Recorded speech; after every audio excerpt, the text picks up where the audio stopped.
J'y cru. Nanimenya na isengo pe na kimeno sotoko solo mabibu na tina émission na biso mongongo ya Bayimbo. Hommage à toi Nono, couru de la part de Papa Ino. L'heure est à l'évaluation, l'heure est quand le chef de l'État dit que l'État va créer des milieux d'emploi, qu'est-ce qu'il sous-entend? Il sous-entend pour la jeunesse. La jeunesse, on a mis de là, ça va payer de la voter du monde. Kasi peuple azana pasi. Ok, dans la zone de turbulence, s'il vous plaît, je vous appelle à la retenue. Je sais que choc contre choc, choc. On te protège dans le respect mutuel, le respect à Batouba Rolanda Bisson Nanda. Et comment et l'Obama, je sais que le Rwanda c'est un État parasitaire pauvre. Sanctionner les agents. Pas sanctionner, Gaston, s'il vous plaît. Dans les rues de Kinshasa et sur toute l'étendue du Congo, le vent murmure ton nom dans des salons de chaque diaspora. Le vent et ça combat physique. Nous quand c'est physique. Si vous avez la physique, vous serez maîtrisable. Et donc lesquels l'engina mokilo bangala balbara et sali kolia na kolala na kimia. Émission comme Zanga, na bagisi bino 28 minutes 15 secondes chacun. Mais maintenant mon talent on a ça. Tu pleures pour le peuple en douleur. Au Congo, terre bénie mais blessée. Hommage à toi. Bonjour et bienvenue. Mongongo ya Bayimboka spécial presse. Ici c'est l'actualité avec les journalistes essentiellement. Alors, quels sont les sujets à la une aujourd'hui? Les sanctions américaines tombent finalement sur Joseph Kabila. On lui reproche son soutien pour dire son alliance ou ce rapprochement avec l'M23. Il serait responsable de troubles sécuritaires en République démocratique du Congo. Katassé, les États-Unis ont jugé bon de les sanctionner. Les trésors américains les sanctionner et le gouvernement congolais a fait un communiqué pour se féliciter de cet acte parce que, estimant que ça va réduire en effet l'efficacité de la rébellion en République démocratique du Congo. On va prendre également les sujets sur la constitution, les confessions religieuses, on va dire, les églises de réveil réunies. Elles sont toutes unanimes d'accord que la constitution actuelle devra être changée. Chacun a évoqué ses raisons. On va aussi prendre quelques interventions de leur part et les analyser. Si on a le temps, on va également aborder la question de l'accord entre les États-Unis et la République démocratique du Congo sur les migrants. Qu'est-ce que la République démocratique du Congo gagne finalement? Est-ce que les États-Unis ont poussé par un coup de force ou nous avons accepté de rendre service parce qu'on est deux pays amis? Alors pour ce faire, au départ, on devrait être à 4, mais 2 confrères se sont excusés pour des raisons pratiques. Je suis donc accompagné d'un aîné qui nous a précédés dans ces métiers. Il n'est plus à présenter. Il est ressources humaines à Univers Télévision, journaliste également, présentateur de plusieurs émissions. Lui, c'est monsieur Eddy Kaniki. Il sera en face de mon ami, je me permets de le dire parce qu'on est de la presse. Guillaume, il est de Bossolo Télévision, plusieurs tâches qu'il assume là-bas, mais quand ils viennent ici, c'est comme des analystes, des observateurs de l'actualité. Alors, commençons ce débat. J'espère que vous allez aimer. Continuez à suivre, abonnez-vous et restez fidèles au programme des Kongomani Télévision. Cher aîné Eddy Kaniki, bonjour. Bonjour mon ami Eli Mondonga, bonjour également à mon ami avec qui nous allons échanger nos réflexions sur ce plateau de Mongongo ya Bayimboka. Tu te permets de l'appeler, je vais vous tutoyer, vous permettez, tu te permets de l'appeler votre ami parce que vous êtes tous de la presse et comme on a tourné en Aïe, on va aussi Kazaka, de la presse, n'a regretté mais bon, qu'à cela ne tienne, je suis vraiment heureux de me retrouver devant nos téléspectateurs aujourd'hui internautes même. Bon, enfin, c'est ça, devant ceux qui nous suivent en tout cas, parce qu'ils passent beaucoup de leur temps à nous suivre comme ça, alors que nous ne sommes pas nécessairement plus intelligents qu'eux. Bon, ils ont accepté de nous suivre et de parfois nous faire des remarques à travers les commentaires sur YouTube et dans les réseaux sociaux, puisque vous m'avez donné la parole. Laissez-moi parler de quelque chose que j'ai trouvé alors que j'étais en train de scroller dans les réseaux sociaux sur Facebook, j'ai trouvé notamment une nouvelle action de l'IGF, l'inspection générale des finances. Vous savez, en République démocratique du Congo, chaque jour, ils ont les cas. Tout le monde a détournement, tout le monde il y a parfois des entreprises, tout ministère pour que a posé des actes concrets, dans telle réhabilitation, il y a des routes, il y a des hôpitaux. Parfois, comme il y a que détournement est allé.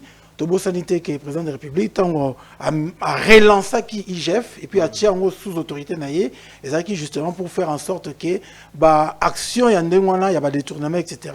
Et Coca-Cola va les sous-souter. Alors, depuis un certain temps, il y a l'ancien inspecteur général à Longwa qui a retraite. Monsieur Gilles Alinguet. Oui, Alinguet a retraite. Inspecteur général Yassika. Non, inspecteur général Yassika, tout le monde a moussala, a salaté. Alors, il y a un temps, la Facebook, tout le monde a publié nouvelle méthode de travail à IGF. IGF a travaillé il travaillé par contrôle a priori et puis contrôle a posteriori. Par exemple, il y a une entreprise génératrice de revenus notamment, et si il y a contrôle avant dépense et puis contrôle après dépense. Alors on a constaté que inspecteur général Yassika n'a travaillé naïe, implémenter système Yassika où ils ont dit que à partir d'un certain moment, contrôle systémique et vous allez souhaiter que nécessairement inspecteur des finances qui siéger dans différentes entreprises, mais tout royo application le contrôle numérique, c'est-à-dire IGF à quota dans système il y a gestion financière, il y a des entreprises telles que Banque Centrale, j'allais dire, il y a des entreprises telles que DGDA, DGI, DGRAD, Ministère des Finances, Banque Centrale du Congo, de sorte que à partir il y a numérisation IGF à partir de la place à Zali, à contrôler à distance. Est-ce que l'entreprise est numérisée? Oui, c'est déjà pas toutes les entreprises. Non, on ne parle pas des entreprises na Congo. J'ai bien cité notamment l'entreprise génératrice des revenus. Oui. Mais à cela, vous ajoutez la Banque Centrale. C'est ça le problème. Oui, ces entreprises sont numérisées. Je suis en train de parler de quelque chose. C'est un peu rêvé debout. Je suis en train de parler de quelque chose. Oyo, ils ont déjà mis en application. C'est-à-dire jusqu'à un certain niveau, ce n'était pas le cas. J'en parle justement parce qu'il est intéressant qu'à partir d'un certain moment, mécanismes les ont entrés en jeu. Moi, je suis d'accord. C'est-à-dire IGF, à partir de là où il est, va contrôler maintenant de manière numérique les dépenses. Si vous voulez même, le projet. Mais quel est notre taux de pénétration dans le numérique? C'est ça le problème. Ce n'est pas notre taux. Ils vont faire ces contrôles-là alors que ces entreprises génératrices de revenus. Oui. On va se poser une question. À quel niveau la DGI est numérisée? C'est ce que je dis. À quel niveau la Banque centrale est numérisée? Parce qu'il faut savoir que les numériques apportent aussi ces dangers à lui. Plus vous êtes numérisé, plus vous êtes exposé, parce que la cybersécurité, il faut que tu investir suffisamment. Si je comprends bien, mon droit ne fait pas que les entreprises soient numérisées. Je vous expose mes craintes. Et puis je ne pense pas que l'entreprise soit numérisée. Je suis en train de vous informer. Est-ce que la Banque centrale est numérisée? Moi, je ne sais pas répondre à cette question. Mais la question à laquelle je peux répondre, c'est que l'IGF, certainement, il a répondu, il a fait en sorte de trouver toutes les réponses à vos questions. Sinon, il va mettre en haut sur la place publique nouvelle action dans laquelle Bazo Kota Yassika. Donc je voudrais supposer ici que l'IGF, non, je voudrais affirmer, parce que je sais que l'IGF l'a fait, que l'IGF va entrer en action pour ça le contrôle systémique, ce qui va davantage réduire les détournements. Parce que lorsqu'on a commencé à faire le contrôle a priori et a posteriori, on a par exemple bénéficié de la rediscussion, on a discuté à nouveau sur le contrat chino-congolais qui était de 3 milliards, on a ramené aujourd'hui à 7 milliards. Non, il n'y a pas eu d'augmentation. Non, vous n'êtes peut-être pas informé. Il n'y a pas eu d'augmentation. La avec l'affaire Sicomine, on en était à 3-4 milliards de dollars. après que le contrôle des GIF... Expliquons un peu, genre, les 3-4 milliards de dollars, c'est quoi? C'est l'investissement? Oui, l'investissement avec Sicomine, l'investissement dont devait bénéficier la RDC pour pouvoir le mettre notamment... Parce que le contrat chinois... Pour le mettre notamment dans les infrastructures. Justement. Alors, quand Félix Tshisekedi arrive, il n'est pas d'accord avec ses revenus. L'IGF est entré en action pour enquêter. On a trouvé que la République démocratique du Congo était en train de perdre. C'est comme ça qu'on a renégocié les contrats sino-congolais. Et aujourd'hui, nous en sommes à 7 milliards de dollars qu'on est en train d'exploiter pour... Allez, qu'on est en train d'investir dans la construction et la réhabilitation de certaines infrastructures. De ce que j'ai lu, parce que c'est la presse, hein, on est d'abord un caractère pédagogique informatif. De ce que j'ai lu, on n'a pas renégocié. Ça veut dire que c'était déjà notre part, mais le gouvernement passé ne prenait pas tout. Et quand le gouvernement, le régime actuel est venu, ils sont allés... Ne prenez pas tout de combien? Ne prenez pas tout de 4 milliards ou de 7 milliards? Non, l'argent qu'on doit rajouter pour faire 7 milliards, c'était déjà là. C'était déjà notre part. Bon, ça c'est ce que vous avez lu. Oui, c'est ce que j'ai lu. C'était déjà notre part. Ça c'est ce que vous avez lu. Donc c'est pas que le contrat a été renégocié, il n'y a pas eu d'avenant, on n'a rien changé dans le contrat. Ça c'est ce que vous avez lu. Oui. Mais ce que moi je sais, c'est que après enquête de l'IGF, on a estimé, on a trouvé que la République démocratique du Congo avait mal négocié son contrat et qu'il n'en était qu'à 4 milliards de dollars, 3-4 milliards de dollars, puis finalement, renégocier Yango, résultat final, 7 milliards, quoi qu'il en soit Mondonga, nous ne sommes plus à 4 milliards de dollars, nous en sommes maintenant à 7 milliards de dollars, où ils ont servi dans réhabilitation et construction, il y a infrastructure, notamment routière. Maintenant, ce qu'il y a de bien... Comment? Ça, on ne le voit pas. Par exemple, à Kinshasa... Mais vous avez la rocade, notamment. Vous voulez voir quoi? Vous avez notamment la construction de la rocade. On a eu 3 milliards de plus. Je dis ceci. Oui. Vous avez dit vous ne voyez pas. Oui. Je vous cite la rocade. Quand il pleut à qui? Je vous cite la rocade. On est sous l'eau. Dites-moi que vous avez vu au moins la rocade. Bien sûr. La rocade, très bien. Donc vous voyez. Alors vous parlez de... Quand il pleut à Kinshasa, Kinshasa est englouti. Non. Les 7 milliards de dollars... qu'on a renégocié avec Sicomine, ce n'est pas pour la réhabilitation des infrastructures au niveau de Kinshasa. C'est un budget alloué à des dépenses bien ciblées, notamment la construction des rocades. Donc ne vous attendez pas que Mbongo, Oyo, il y a Sicomine et que dans la réhabilitation, il y a ville, il y a Kinshasa, notamment avec le gouverneur, il y a ville de Kinshasa. Gouverneur, il y a Kinshasa. Il y a un budget, il y a réhabilitation. Le ministre des Finances, il a dit le contraire. Il a dit quoi? Il a dit que la Kinshasa n'a pas son budget. Non, il a dit que 80% des projets routiers aujourd'hui, c'est le gouvernement central. Est-ce que le ministre des Finances a dit que le gouvernement de la ville n'a pas un budget à lui? Non, c'est pas ce que je dis. Alors, moi, j'ai dit, que budget à Sicomine. Et ça, il y a gouvernement, il y a ville de Kinshasa, pour ça, là, route, vous appelez ça les routes urbaines. Pour ça, route urbaine. Wana ezali destiné na ba cible moko bien précise, notamment rocade.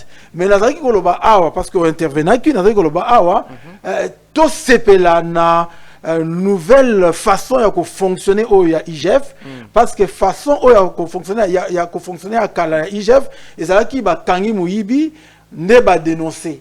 Mais avec numérisation on va faire en sorte de faire en sorte que Miyibi parce que contrôle ça de manière ponctuelle, de manière immédiate et de manière sans interruption.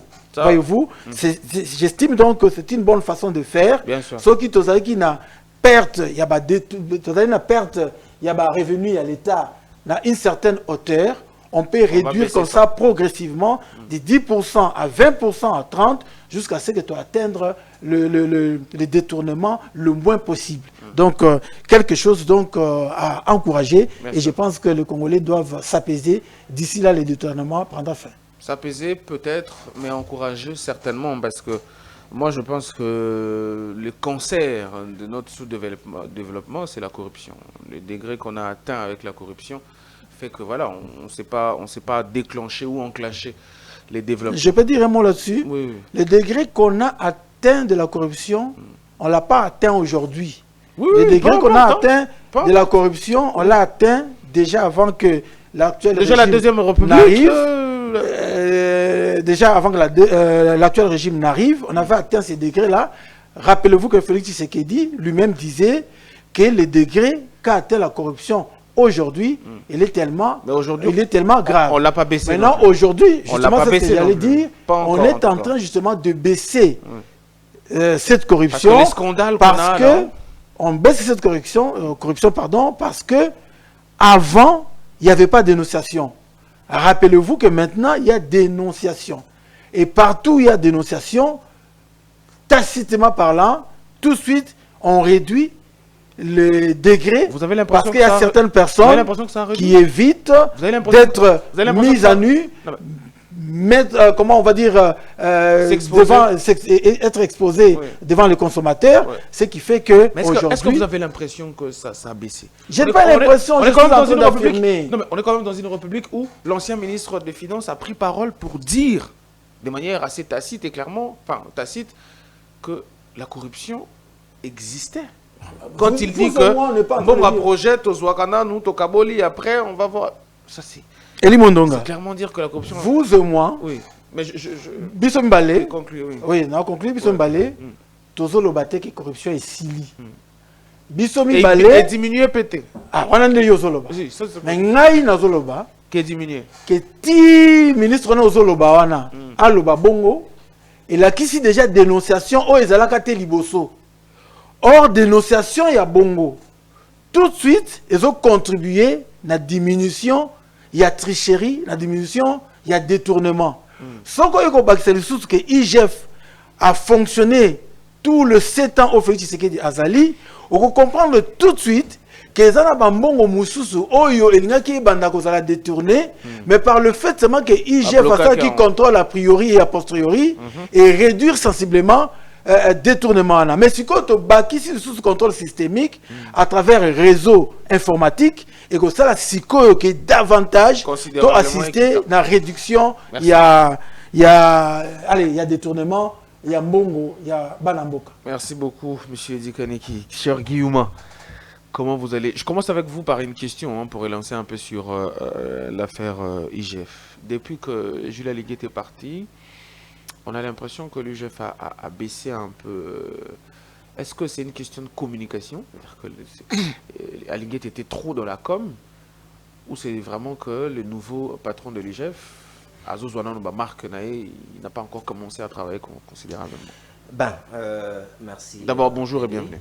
Bonjour déjà, merci de l'invitation et merci de la à toi. confiance renouvelée. Et je profite de l'occasion aussi pour saluer mon co-débatteur qui est Eddie Kaneki.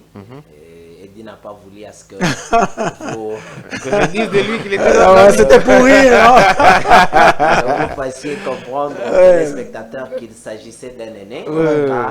On a intérêt à le dire. Bien sûr. On a intérêt aussi à exprimer cette reconnaissance. Et moi, ma première émission télé que je fais, c'est lui qui m'a reçu. Donc voilà.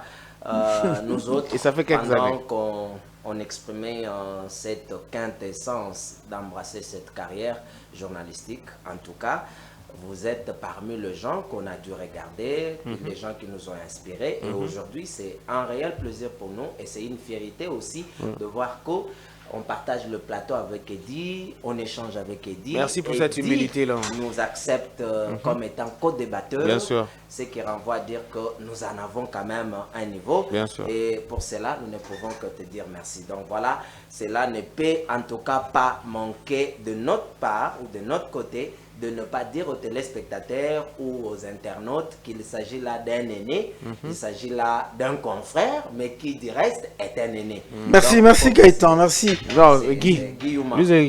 Gaëtan n'a pas pu venir. Enfin. C'est vraiment ce que je voulais préciser. Alors, je reviens pour dire, quant à la question que vous m'aviez...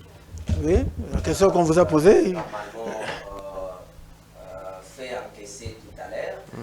Je dirais qu'ici, on ne sait pas comparer Jules à l'actuel patron de l'UGF. Pourquoi? Parce que vous savez, quand vous venez à la tête d'une firme, d'une entreprise ou quoi que ce soit, vous devez imprimer votre modus operandi, comme disent les latins. C'est-à-dire, il faudrait que l'on vous identifie dans votre façon de faire. C'est que vous ne pouvez pas copier ce que faisait l'autre en ce moment-là on ne comprendra pas quelle est la valeur ajoutée. Mais l'autre faisait quoi? L'autre faisait que de la com.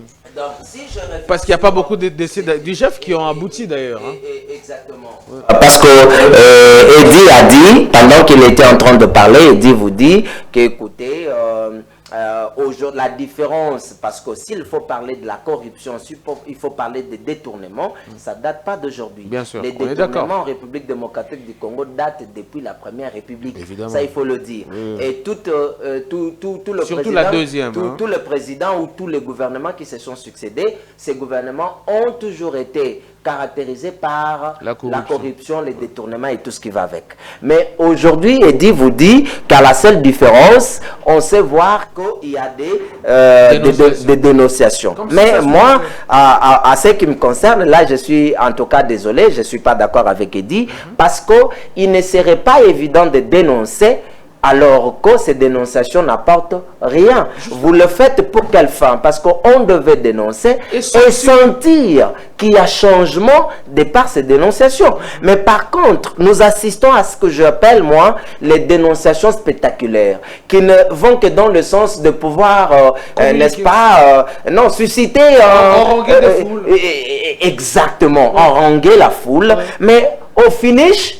on n'a pas de répercussions. Mais les répercussions, permettez-moi pour la lourdeur de la langue, donc les répercussions voudraient à ce que l'on sente la peur après cette dénonciation, que l'on traque ces derniers. Qu'on mette des gens en prison. Exactement, exactement. Qu'on juge.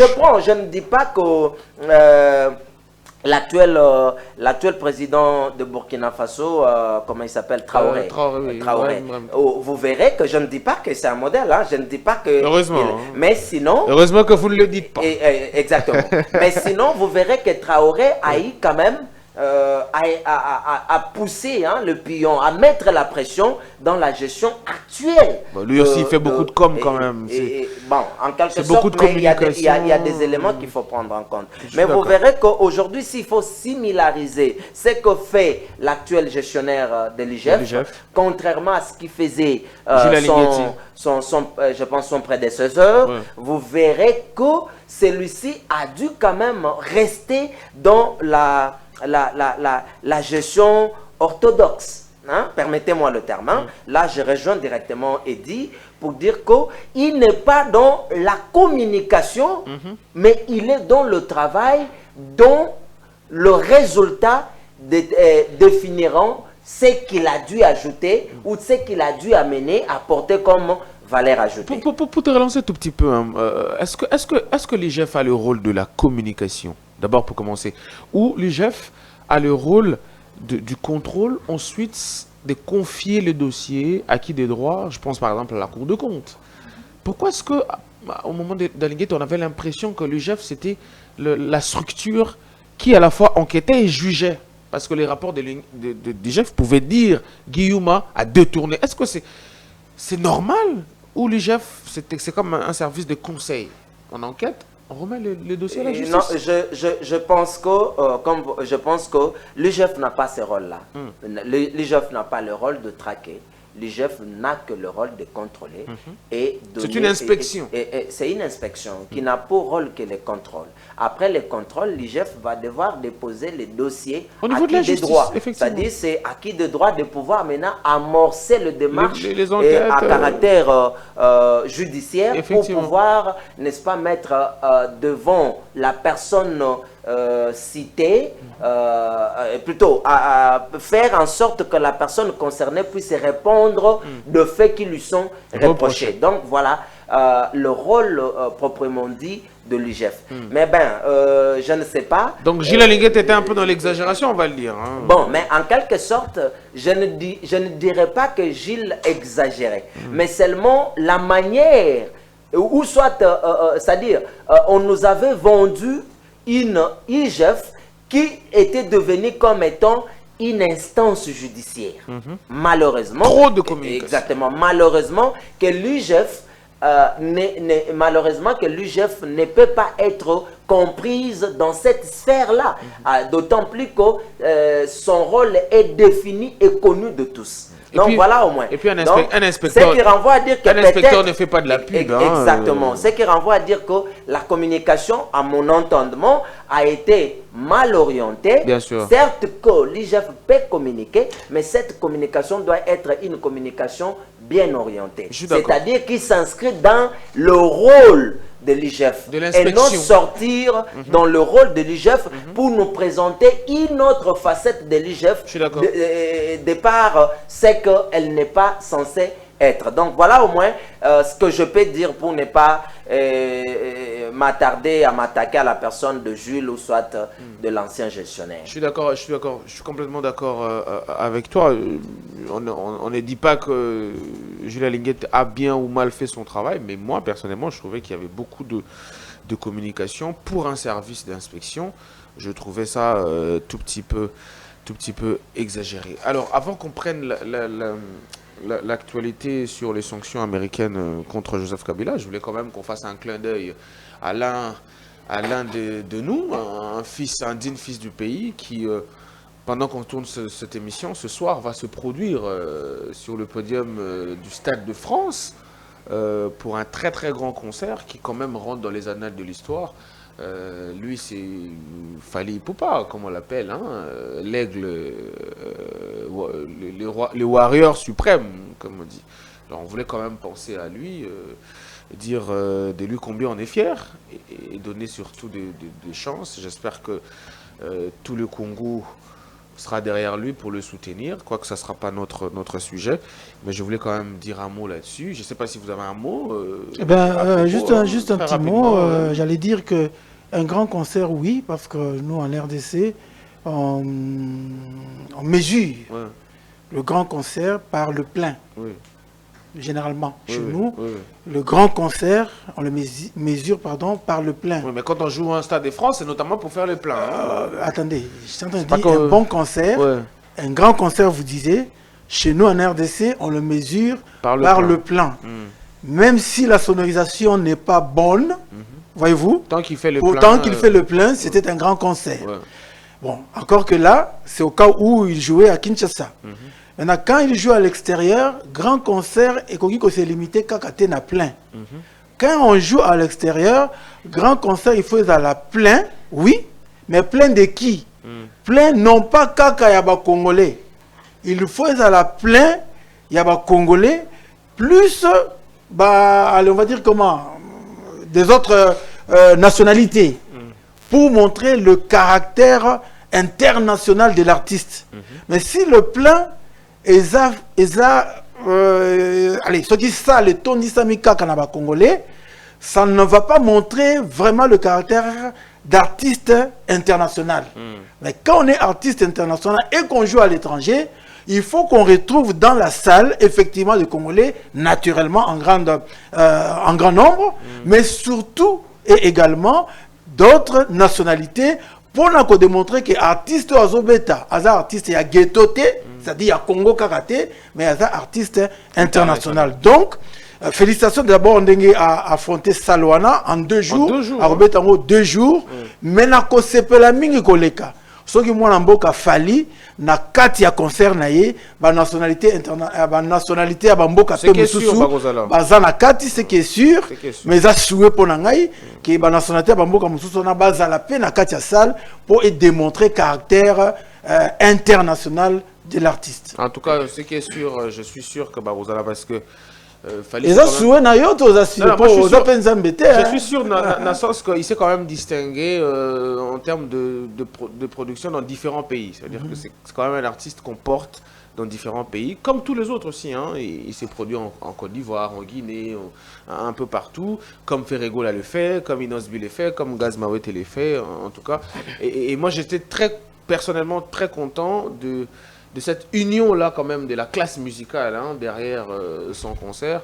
Tout le monde était quasi unanime. On a vu qu'il a eu les soutiens de Ferregola, de Richie Watanabe, de Inosbi, de tous ceux de qui on disait être les adversaires et compagnie. Mais quand il s'agit du drapeau, moi j'ai beaucoup aimé ces gestes-là. Je ne sais pas si vous partagez la vie. Comme ça, on va prendre les sanctions. Je pense qu'en congolais, je peux aussi dire quelque chose. Mais je m'en vais premièrement à saluer l'artiste et lui souhaiter bonne chance pour son concert qui est annoncé pour ce soir.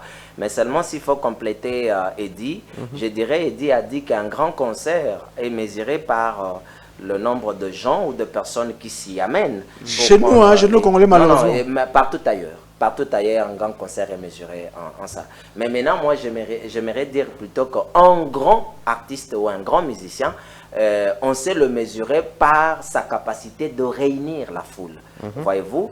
Donc, aujourd'hui, quand on cite les grands noms qui ont marqué le monde dans le secteur de la musique, la production scénique, Elvis Presley, Michael Jackson d'ailleurs, qui est remis sous l'actualité avec... Quand vous prenez le français, comment il s'appelle, celui qui venait de mourir, Aznavour, par exemple. Non, Johnny Hallyday et les autres. Il y a la Canadienne qui est maintenant de retour sur scène, Céline Dion, ainsi de suite. Ce sont des gens qui sont à même de réunir la foule. Mais ici, là, je vais dire qu'aujourd'hui, parce que quand on nous présente Fally Ipupa aujourd'hui est présenté comme étant un artiste international. Et quand on est artiste international, c'est-à-dire qu'on est à même de réunir toute la nation. C'est-à-dire, entre autres, comme il le fait déjà. Le race. Il est écouté aux États-Unis. Voilà.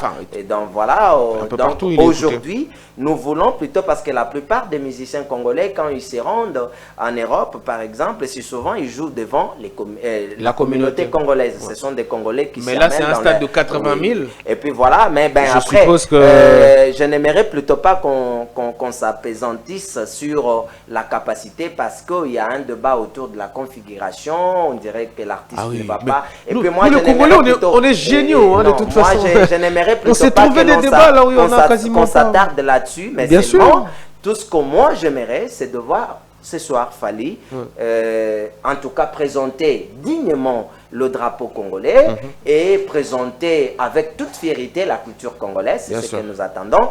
Et pour peut-être me concilier au propos d'Eddie, je dirais, nous voulons voir de Canadiens, de Français, de Belges, des Allemands, des Anglais et des Américains, ainsi de suite, prendre part à ces concerts, et ça sera l'honneur de l'emblème congolais qui sera en train de flotter, et nous en serons très fiers de voir qu'un digne fils, un natif de Bandal, qui aujourd'hui a eu le courage d'affronter la marmite française, c'est-à-dire le Stade de France, qui est un grand stade, qui a quasiment la capacité du Stade des Martyrs.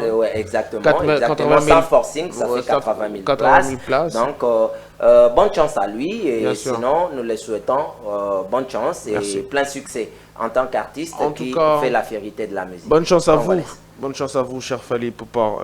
N'hésitez pas de nous égayer, comme vous savez bien le faire. On attend le spectacle. On attend vraiment le spectacle. Que la rumba soit valorisée à cette digne valeur, à cette musique qui nous caractérise, qui est un trait culturel pour nous. Moi, je tiens vraiment à féliciter la communauté musicale congolaise. Vous avez prêché par l'exemple. Si les conflits, il n'y en a pas que tout le temps. Il y a un moment où on se pose et on soutient l'un de l'autre. Et puis quand on va revenir, le problème va revenir, c'est pas grave. Mais là, c'est la nation quand même qui est en valeur, et Fally Ipupa mérite d'être soutenu. Et aussi, il y a eu beaucoup de mouvements, il y a beaucoup de jeunes qui sont partis, et aussi la presse, on va faire un coucou à la presse, il y a le Top Congo, Madame Paulette Kimoutou d'ailleurs, qui sont là-bas pour couvrir. C'est vraiment très bien. Je pense que le gouvernement a mis la main dans la pâte aussi.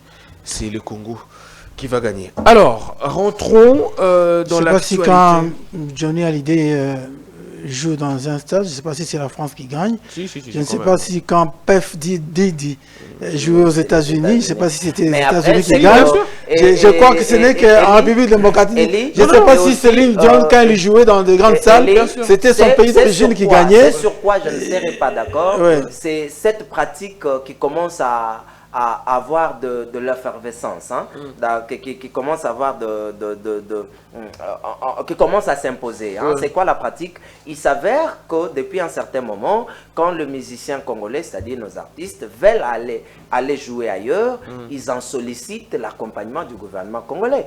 Donc, nous en avons vu, tel que le concert de Fally aussi. Non, mais moi, je pense que c'est un droit. Non, je dis, parce qu'aujourd'hui, vous verrez, je prends l'exemple de Patrick Mouyaya, qui est le ministre du Média et porte-parole du gouvernement, se voit être sur place à Paris pour ces concerts. Moi, je me dis que des questions cruciales qui engagent le pays, par moment, nous voyons un peu une certaine lassitude dans le chef de ce qui devait peut-être s'y donner corps et âme. C'est là où je ne suis pas tout à fait d'accord, où les musiciens doivent commencer à solliciter de financement, de l'accompagnement auprès du ministère de la Culture. Je te relance. Donc, Je te relance. là, je ne suis pas vraiment d'accord avec tu as mis le doigt sur un vrai sujet. Sur un vrai sujet. D'abord, moi, je pense que l'État doit subventionner la culture. Sinon, le ministère de la Culture n'a aucun sens d'exister. Je pense personnellement que l'État doit subventionner la culture. Et ça, non de manière individuelle. Oui, pas de manière individuelle. Je pense que s'il faut se mettre dessus, ça c'est une notion qui demande à ce que nous puissions dégager plusieurs réflexions dessus. Moi, j'aimerais que la subvention de la culture devait se faire de manière générale. Je pense que Kanik sera tout à fait d'accord avec moi. Mais de manière individuelle, où les gens sollicitent de l'aide, de l'accompagnement, parce qu'entre guillemets, il y a eu le débat autour de ça. Il y a eu le débat, oh non, Fally va représenter la culture congolaise, Fally va faire ceci, d'où vous êtes sans ignorer, vous êtes journaliste. On a vu des documents circuler, machin, on dirait que l'artiste aurait sollicité, j'utilise les conditionnels parce que je ne suis pas en train d'affirmer, on dirait que l'artiste aurait sollicité l'accompagnement d'1 million ou 1,5 million, 2 millions de choses pareilles. Moi, la subvention de la culture devait passer d'une manière globale où le ministère, de par ce qu'il reçoit du gouvernement, et qu'il arrive à le faire sans pour autant que l'on subisse certaines pressions ou certains bousculements, parce que Fally serait entre guillemets soutenu par Mouyaya ou par qui que ce soit. En ce moment-là, on ne sera pas d'accord. S'il fallait cette facilité d'être accompagné, mais que dirons-nous d'un petit qui a besoin de l'accompagnement pour qu'il soit plutôt mis sur la vitrine, mais qui est en guiringir et qui n'est pas connu. Je suis d'accord avec cet aspect, cet angle d'analyse. D'ailleurs, il existe un fonds de promotion de la culture qui est géré par Madame la DG Barbara Kanam, hein, que je salue personnellement de là où elle nous regarde.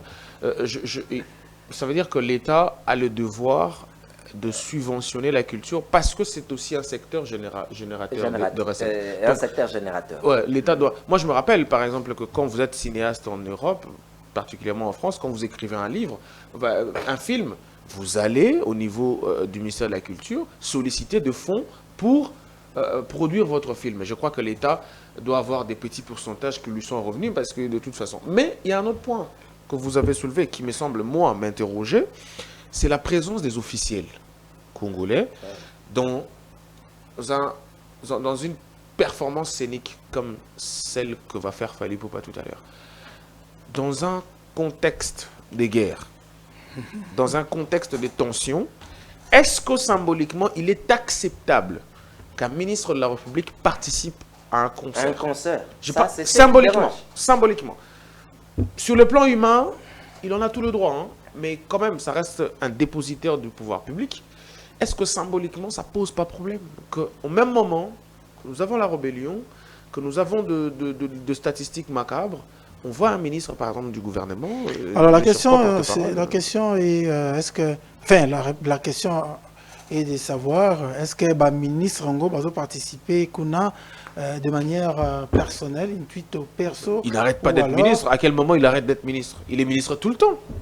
Non, mais est-ce que parce qu'il est ministre, il ne va pas jouer au tennis? Non, Eddie, il y a une chose... Il est ministre tout le temps. Est-ce que parce qu'il est ministre... Eddie, tous ces gens qui se sont déplacés, parce que le débat est autour de ça, et nous sommes sur la toile, hein, on voit tout ce qui se passe. On vous dit, les gens, entre guillemets, les communicants qui malheureusement entendre eux-mêmes se font appeler des communicateurs. Moi j'ai une autre conception de communicateurs d'après les études que j'ai faites. Mais ces communicants-là vous disent qu'il y a la délégation, c'est-à-dire qu'il y a une délégation. C'est-à-dire qu'il y a eu un fonds, oui, le fonds public a été déboursé. Et on dirait qu'on a même mis, on dirait qu'il y aurait un avion qui a... moi je ne voudrais pas spéculer sur cette question. Donc il y a à boire et à manger autour de cette question, Eddy Kaniki. Mais nous disons que, en tout cas, artiste Fally Ipupa qui est en train de se produire au Stade de France à Paris. Donc c'est un concert qui, à mon humble avis, de par ma petite connaissance de la culture, de la musique, c'est un concert individuel qui n'a rien à voir avec le pays. C'est un concert individuel. Parce que l'artiste est produit par une maison de production. Et moi, dites-moi, qu'est-ce que le pays bénéficie derrière ces concerts? Pour sortir le fonds public. Oui, pour sortir le fonds public ou pour accompagner un concert individuel de Fally Ipupa. Là, à ce niveau-là, je n'arrive pas à comprendre. Très bien, qui arrive à me donner des éléments qui peuvent fonder cet argumentaire ou soit cette conception d'après ce que pense que Fally devait être soutenu ou devait être accompagné. Alors, Eddy ne va pas vous donner des éléments, justement parce qu'il n'a pas des éléments. Voyez-vous? Sauf que, je disais... Moi, je veux vraiment avoir votre ressenti. Oui, tout à fait. Moi, j'aime toujours prendre des gants et parler peut-être au conditionnel et pas réfléchir sur base de suspicions. Voyez-vous, j'ai entendu Zakari Bababasoué qui au départ avait été reçu par la ministre de la Culture pour cette question. J'ai entendu que Fally avait contredit ensuite. J'ai entendu Fally avait dit qu'il Fally a contredit alors qu'il y avait un document. Mais c'est ce que j'ai dit. Moi je parle. Non, le document on peut tout le temps. Il y a plein de documents ici qui sont. Il y a plein de documents ici qu'on met sur la place publique alors que ce sont de faux documents. Et Zakari Bababasoué et Fally Ipupa, tous ont démenti cette thèse-là selon laquelle le gouvernement congolais a financé et que Zakari Bababasoué était allé chercher un financement pour le compte de Fally, du concert de Fally, du concert de Fally Ipupa. Puisque les deux ont démenti, sur quel fondement se base Gaëtan et tous ceux... Guillaume. Comment que je dis Guillaume. Et tous ceux qui pensent comme lui. Ils se fondent sur des suspicions, ils se fondent sur des documents qu'ils ont vus dans les réseaux sociaux, alors qu'en tant qu'analystes, ils savent très bien que dans les réseaux sociaux, il y a également des documents, de faux documents. Donc ici, moi, je ne veux pas me mettre à réfléchir par procuration, non, par suspicion. Je réfléchis en tant qu'Eddy Kaniki. Je dis, oui, c'est bien que le gouvernement dise, nous soutenons tel concert, parce que Fally n'est pas n'importe qui, c'est quelqu'un quand même qui tient haut l'étendard de la démocratie du Congo. C'est l'un des personnes par qui d'autres nationalités savent qu'il existe un Congo. Vous savez, et il valorise les Lingala aussi. Il valorise les Lingala, donc Fally Ipupa n'est pas à rien.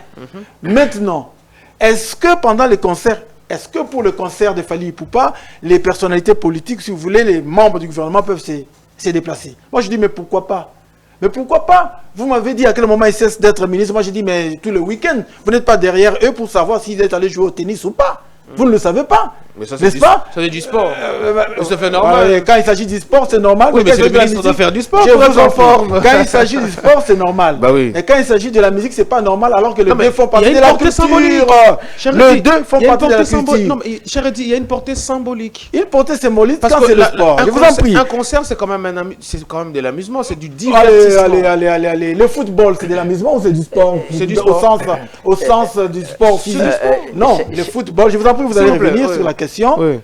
On a déjà fait 42 minutes, il faut comprendre. On prend le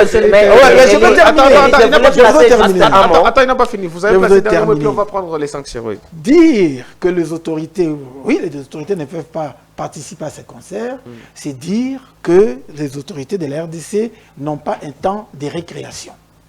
Parce qu'il y a la guerre. Or, bien qu'il y ait la guerre aux États-Unis contre l'Iran, la guerre frontale, nous avons vu Donald Trump prendre son week-end, aller jouer au golf. Et c'est connu, c'est dit officiellement. Voyez-vous? Donc il n'y a pas de problème. Bien qu'il y a la guerre en Ukraine, ils sont malmenés par la Russie, nous avons vu l'équipe de l'Ukraine jouer au football.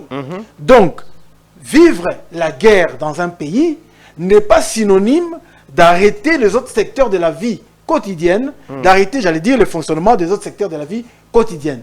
La guerre, oui, elle est menée par les personnes attitrées, notamment les présidents de la République, notamment le gouvernement, notamment le ministre de la Défense et l'armée, n'est-ce pas? Entre-temps, les autres secteurs de la vie quotidienne, notamment les secteurs culturels, notamment les secteurs de paix, les secteurs de l'intérieur, doivent vivre. Donc je trouve, moi, aucun inconvénient que ces ministres, que ces gouverneurs ou qui que ce soit aillent dans un concert qui ne prendra que 48 heures. Ils peuvent y aller aujourd'hui, ils reviennent après 48 heures. Ce n'est pas interdit à partir du moment où leur secteur de prédilection continue à fonctionner. D'accord. Mais vraiment, en 30 secondes... En 30 secondes d'ailleurs. Je pense que ici, cher Edi Kaniki devait retenir que nous ne sommes pas en train de réfléchir ni par procuration, ni moins encore par suspicion. Mais sinon, il y a les éléments qui nous poussent à pouvoir dégager cette réflexion ou à pouvoir s'interroger sur cette façon de faire. Si vous le dites, Eddy, que Patrick Mouyaya, pour ne citer que celui-là, et les autres, de manière individuelle et de manière privée, ils sont appelés à se rendre dans un concert, ils sont libres parce qu'ils le font. Il y a mais pas avec le fonds de l'État. Il y a beaucoup de choses qu'ils le font chaque jour ici, avec leurs propres moyens, s'inscrivant dans le cadre de leur vie privée que nous ne connaissons pas et qui ne nous intéressent pas. Mais quand il s'agit de frais, de fonds, de l'État, des contribuables, congolais, parce que vous et moi, nous là ça nous interroge. Là ça nous interroge, plutôt, et ça nous intéresse. Vous pensez que Patrick Mouyaya consort manque le moyen d'aller non, la question n'est pas de manquer. La question n'est pas de manquer. Personnel pour aller participer. La question n'est pas là. La question c'est s'ils sont partis avec les frais de l'État, alors là... La question ne se repose pas, cher Eddy, à ce niveau-là. Nous ne sommes pas en train de dire que Patrick Mouyaya manque de moyens pour se payer un billet, un séjour. À question de prendre part à un concert de Ferré, Fali, Héritier ou qui sais-je moi. Ok? Il a de moyens. Mais maintenant, nous, ce qui nous intéresse, c'est lorsque nous entendons ces gens que vous avez cités, notamment Zachary Bababa, ce qui est en train de faire d'ailleurs de la promotion du concert, qui est en train de faire des interviews et des entretiens d'ailleurs avec différentes personnes qui se sont déplacées, et on vous dira qu'il y a une délégation du gouvernement. Nous maintenant on se pose la question, quand on dit j'aime cette phrase-là, on se pose la question. Non, on l'affirme pas. On se pose la question. On se pose la question.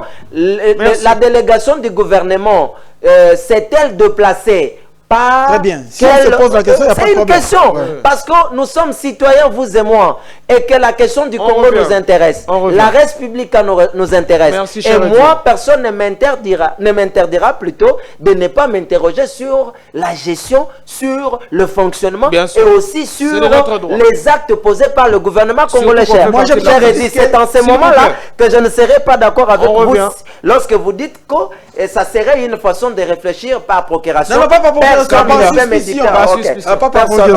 Personne ne peut en tout cas me pousser à raisonner de la sorte. Oui, mais j'aime quand vous dites qu'on est en train de se poser des questions. Ça reste une question. Les réponses, nous les aurons lorsqu'ils reviendront. Mais quant à dire à partir d'aujourd'hui, que la délégation du gouvernement est allée avec le frais de l'État, je vous poserai la question de savoir, montrez-moi le document qui vous montre la délégation, etc. Je n'ai pas dit que... Non, pas vous. Tout ça qu'ils disent. Merci, je comprends l'enthousiasme. Mais je comprends l'enthousiasme autour des sujets. Mais c'est très intéressant, hein. C'est pour ça que j'aime toujours avoir des émissions avec la presse, parce que voilà, nous sommes des observateurs de la société, on peut partir sur tous les sujets sans problème. Je vous annonce qu'on n'avait même pas préparé ça, hein. C'est venu et puis voilà, comme on est déjà informé. Ça fait partie de l'actualité. Ça fait partie de l'actualité. C'était important qu'on dise un mot là-dessus. En tout cas, encore une fois, félicitations à toi, Fali. Quand il sera le tour des autres, il faut aussi soutenir, hein, parce qu'on a vu que les autres t'ont soutenu. Donc n'hésite pas à faire pareil, ça démontrera ta grandeur d'esprit également. Alors, on va prendre les sanctions américaines. Enfin, les trésors américains a fait savoir le 30 avril passé au monde entier que Joseph Kabila était sanctionné par le système SWIFT. Donc ces avoirs qui sont dans ces systèmes bancaires-là vont être désormais gelés. Alors, plusieurs questions qui se posent, beaucoup d'interprétations. Comme il avait commencé, je commence avec toi, Guy. D'abord, est-ce que les sanctions américaines sur la personne de Kabila est une preuve de plus ou une preuve suffisante du lien de Joseph Kabila avec les M23? Oui, cher Eli. Pourquoi je le dis? Parce que vous êtes sans ignorer, et vous n'allez pas me contredire, qu'il ne date pas d'aujourd'hui que Kinshasa ne cessait d'accuser Kabila d'être de mèche le président l'a dit plusieurs fois. En 23, parce que Kinshasa vous disait en son temps que Kabila Nanga n'est qu'un pion, ou je dirais moi, n'était que là en train de jouer le rôle du maître, c'est-à-dire dicté par Kabila, qui est le parrain, le maître, le patron d'ailleurs de ces mouvements-là, et que c'était Kabila qui était le maître plein. Donc Kinshasa ne cessait de le dire. Donc la tête de M23 aujourd'hui, c'est lui. Bon, c'est jusque-là les éléments d'après le gouvernement de Kinshasa et d'après les observateurs, on ne cesse de le dire. Et aujourd'hui, quand les États-Unis parviennent à prendre des sanctions sur Joseph Kabila, ce ne sont pas des sanctions qui ont été prises de manière sensationnelle ou exponentielle. Les États-Unis ont dû mettre du temps, c'est-à-dire enquêter. Et ce qui renvoie à dire, pour des observateurs, pour des scientifiques, pour des gens qui réfléchissent, que tout est parti d'une observation et des enquêtes. Et ce sont ces enquêtes qui ont attesté l'hypothèse selon laquelle Kabila serait derrière les M23. Et si les États-Unis, une grande nation comme les États-Unis, vous savez que les États-Unis comportent ou comptent beaucoup de services d'enquête, de renseignement. Et ce ne sont pas de petits renseignements. Et qu'aujourd'hui, on voit les États-Unis aller jusqu'à geler les avoirs de Joseph Kabila. Les trésors américains se décident, c'est que les preuves ont été réunies. Et c'est sur base de ces preuves-là que l'on arrive aujourd'hui à prendre la décision qui va sanctionner Joseph Kabila quant à ses avoirs. Mais je reviens ici aussi pour ajouter un élément de taille. C'est quoi l'élément? Vous verrez qu'au-delà des enquêtes que étaient en train de mener les États-Unis d'Amérique, qui ont abouti aujourd'hui à cette décision de sanctionner Joseph Kabila, vous êtes sans ignorer que lors de la dernière sortie médiatique de Paul Kagame, Paul Kagame a donné aussi les éléments, parce que Kagame vous dit, vous voulez tout faire endosser sur le Rwanda, mais tout en oubliant que ces mouvements-là, dont vous accusez d'être soutenus par le Rwanda, se voient être appuyés par un ancien président de la République. Kagame l'a dit lors d'une sortie médiatique ou d'une interview accordée à un média belge, si je ne m'abuse pas, à moins que ma mémoire me trompe. Mais je pense bien qu'il s'agissait d'un média belge. Donc aujourd'hui, nous ne pouvons plus encore nous douter et plutôt exprimer des doutes sur la complicité ou soit sur l'accompagnement ou le soutien de Joseph Kabila à l'existence, au financement et aussi au financement tant matériel, logistique, je ne sais pas, financement en termes d'argent et tout ce qui va avec. Aujourd'hui, il est à affirmer que, d'après les sanctions que les États-Unis viennent de faire encaisser à la personne de Kabila, que Kabila, comme le disait en son temps Félix Tshisekedi, est le père, le maître, c'est lui qui finance et c'est lui qui accompagne l'existence de AFC M23. Cher Edi Kaniki, est-ce que vous êtes d'avis d'abord que les sanctions viennent là comme une preuve suffisante? Mais je rajoute à cette question une autre. Les officiels congolais à être sanctionnés, ça ne commence pas avec Kabila. On en a vu plein qui étaient sanctionnés.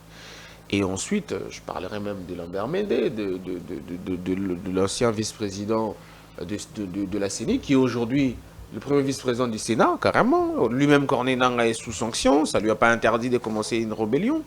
Quel est l'impact réel aujourd'hui de ces sanctions-là sur la guerre d'agression qui nous est imposée? Très bien. Il y aura vraiment un impact, mais avant d'y arriver, je voudrais revenir un peu dans l'histoire, pour rappeler que tout a commencé lorsque Félix Tshisekedi, à l'époque encore un peu convalescent, tout de suite sorti des soins de santé. On se rappelle de l'image, avec son Minerve, je ne sais pas si son masculin ou féminin. Qui était à la base aussi d'une certaine polémique. C'était stylé, hein. Qui était à la base d'une certaine polémique à Kinshasa. On peut tout reprocher au président de la République. Alors, le président de la République disait l'AFC, c'est Kabila. Oui. Il ne disait même pas l'AFC, c'est Nanga. Oui. Il y a une interview accordée à Top et voilà. Un autre média. Et donc, à l'issue de cette déclaration-là, d'aucuns a estimé que Félix Tshisekedi était en train de spéculer. De spéculer. Et puis bon, c'était de la com politique. Il y a eu des tirs venant de partout, oubliant que le chef de l'État, c'est le numéro 1 qui détient le renseignement de tout un pays. Ensuite est venu l'épisode du Sénat, après que Kabila ait décidé de revenir en République démocratique du Congo par Goma, en passant par le Rwanda, où on a estimé qu'en tant qu'ancien président de la République démocratique du Congo, il ne pouvait pas aller sur le sol détenu par une certaine rébellion, si vous voulez, détenu par l'armée qui nous agressait. Et à l'époque encore, je me souviens, on a fait des débats autour de cette question. Kabila, c'est un Congolais comme tous les autres. Pourquoi ne pas descendre à Goma alors qu'il y a des Congolais de l'autre côté? Et nous disions à l'époque qu'en tant qu'ancienne institution, parce que le président de la République est une institution, et sénateur à vie, en tant qu'ancienne institution et sénateur à vie, il doit, comment on va dire, sa soumission aux lois du pays, s'est retrouvé dans ce camp-là, c'était donner un coup de pouce, n'est-ce pas, à la rébellion FC M23 ainsi qu'au Rwanda, parce que je rappelle que Kabila se faisait sécuriser justement par la FC M23. Puis c'est passé par la justice qui finalement a mis de grief sur Kabila, à l'issue desquels Kabila a été condamné à mort, à la suite encore une procès, fois. je crois par accoutumance, c'est comme ça qu'on appelle ça. Par accoutumance, effectivement. Parce qu'il n'a pas eu de... par accoutumance, il n'a pas pu être là pour présenter ses moyens de défense. À l'issue d'un procès accoutumance, Kabila a été sanctionné, condamné à mort. Il y a eu des invectives. Aujourd'hui, c'est quasiment un fugitif. Non. Enfin, fugitif peut-être, bon, les juristes vont nous comprendre. Voilà. Alors, c'est quelqu'un qui fouille la justice. Ouais. Voilà. Il a été condamné à mort. Il y a eu encore une fois des invectives. Condamné à la République démocratique du Congo. Comment on peut condamner l'ancien chef de l'État, un sénateur à vie de surcroît, à mort? Aujourd'hui, avant même aujourd'hui, il y a le PPRD aussi finalement, qui a été sanctionné par les ministres de l'Intérieur après que les responsables du PPRD aient participé à la création du mouvement Sauvons la RDC. Et enfin, nous en sommes là aujourd'hui, c'est les États-Unis qui sanctionnent. Mais regardez, toutes ces étapes, j'ai vu les Congolais réagir, plus particulièrement les Congolais Oyobaza, membres, j'allais dire les Congolais Oyobaza, la opposition en étant membre des PPRD, ou des autres partis de l'opposition. Je les ai vus réagir contre les institutions de leur pays. J'ai vu ces Congolais réagir contre le président de la République lorsqu'il avait fait cette déclaration. J'ai vu les Congolais réagir contre la justice congolaise. J'ai vu les Congolais réagir également contre les ministres de l'Intérieur qui avaient pris une décision suspendant les activités de PPRD. Maintenant que c'est le Trésor américain qui prend ces décisions. Pourquoi vous dites maintenant ? Oui, parce que nous en sommes quel là. Quel est le caractère nous en sommes là maintenant. Oui, mais quel est le caractère imposant ou supérieur quand il s'agit des États-Unis? Non, mais parce que j'ai parlé du passé, j'ai dit je voudrais revenir dans l'histoire. J'ai commencé par l'histoire et puis nous arrivons au présent. Le maintenant là veut dire le présent. Et maintenant que c'est le Trésor américain qui prend une décision.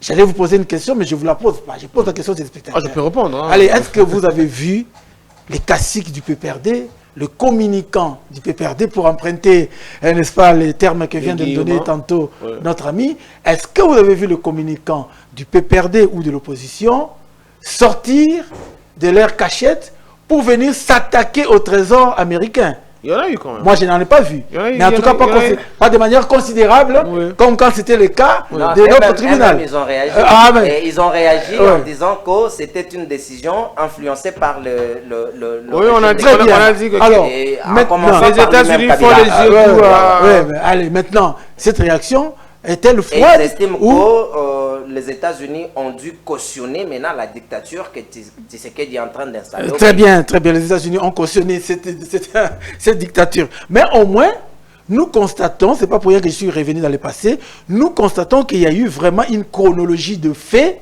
jusqu'à en arriver aujourd'hui à cette sanction du Trésor américain. Mais là, la sanction du Trésor américain est à la fois symbolique, mais à la fois réelle, j'allais dire. Moi, j'ai vraiment symbolique dans la mesure où... Quand tu me dises en quoi est-ce que ça va changer... J'ai dit c'est ça. D'abord symbolique, la cour de la puis guerre. Réel. Oui. Symbolique dans la mesure où, lorsqu'on sanctionne une personnalité de cette hauteur, on voit très bien que cette personnalité aura du mal à se mouvoir dans le milieu politique d'abord de son propre pays, mais également dans la dimension internationale.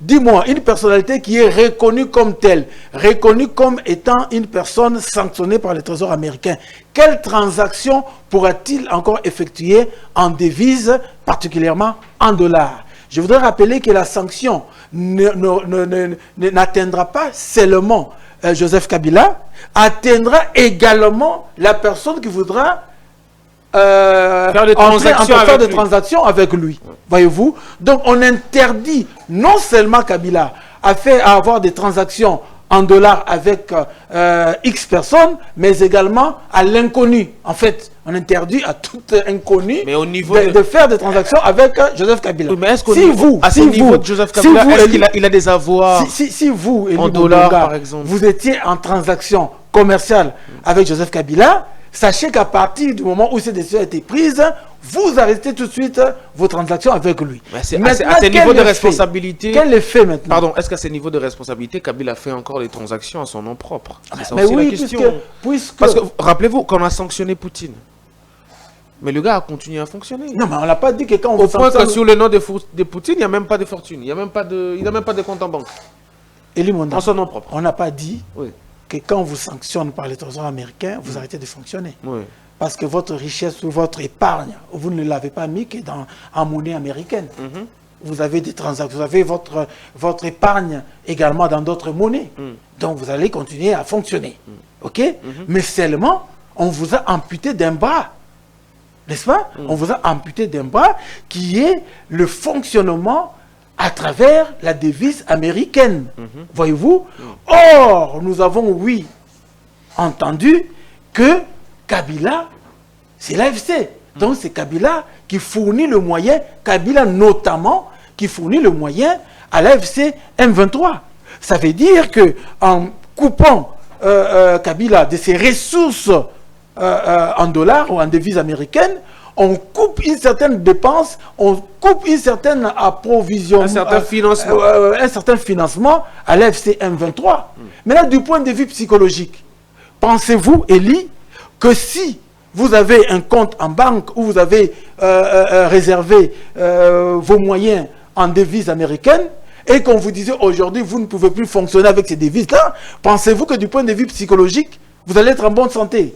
Pensez-vous que du point de vue psychologique, vous n'allez pas être touché? Moi, j'ai dit non. Il doit en avoir l'habitude, hein, lui. Non, ça fait quand même des années qu'il est un peu dans cette façon de vivre. Non, il n'a pas l'habitude parce que c'est la première fois que il n'a même plus où vivre. Il peut même plus vivre au Congo. Il est un peu de gauche à droite. J'ai dit, hein. J'ai dit ceci. Il doit avoir la mentalité d'un fugitif en ce moment. Vous avez les deux bras et les deux jambes. J'ai dit qu'on ne vous a pas amputé des deux bras et les deux jambes. On vous a amputé ne serait-ce qu'un seul bras. Alors, du point de vue fonctionnement, allez-vous fonctionner comme quand vous avez les deux bras? J'ai dit non. Évidemment que non, oui. Est-ce que du point de vue psychologique, d'abord là c'était du point de vue physique, matériel, maintenant du point de vue psychologique, allez-vous fonctionner comme vous avez l'habitude de fonctionner habituellement? Je dis non. C'est ça que le Trésor américain poursuit. Donc, le Trésor américain ne poursuit pas que vous ne puissiez plus fonctionner.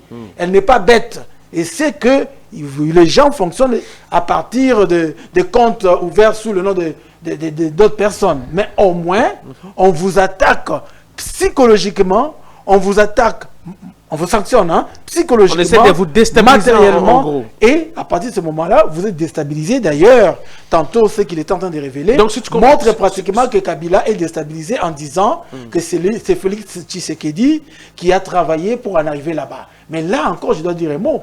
Si on peut aujourd'hui mettre cette sanction sur le dos de Félix Tshisekedi, alors il faudrait dire bravo Félix Tshisekedi, parce que c'est lui qui était pantin à l'époque. Aujourd'hui, il en est arrivé à amener les États-Unis de Trump à être de son côté. Quel est ce pays du monde aujourd'hui? Je ne dis pas de l'Afrique, j'ai dit du monde.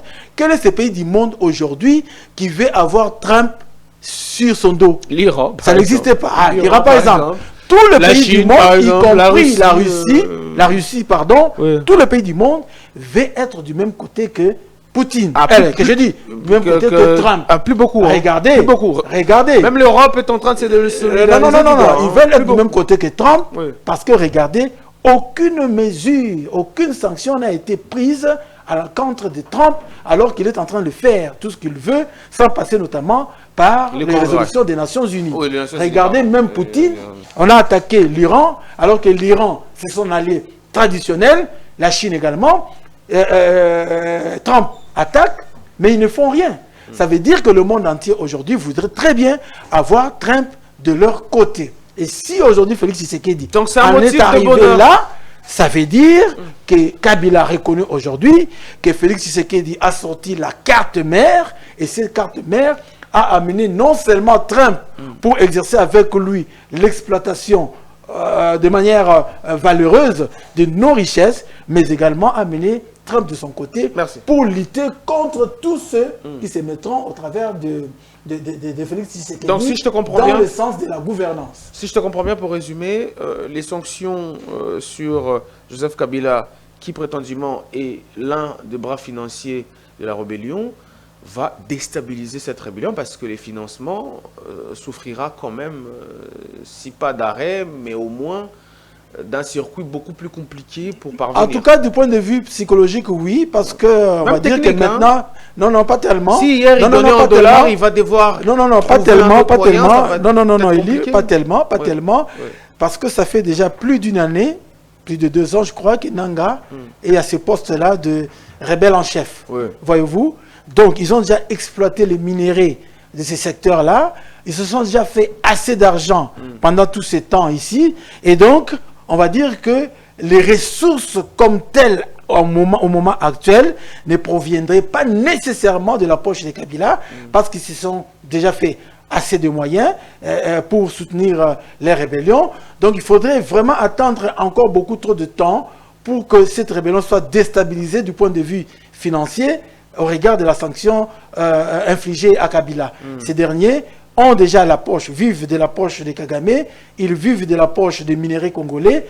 Donc, on va dire que la déstabilisation de la rébellion ne sera pas obtenue tout de suite. Mais du moins, Félix Tshisekedi obtient la mise à part, j'allais dire l'écartement, obtient le fait que Joseph Kabila désormais est écarté de la course politique, son parti politique est écarté de la course politique, et donc Joseph Kabila, Félix Tshisekedi a un couloir qui s'ouvre vers la réalisation de ses ambitions, notamment qui est d'amener le Congo à bon port.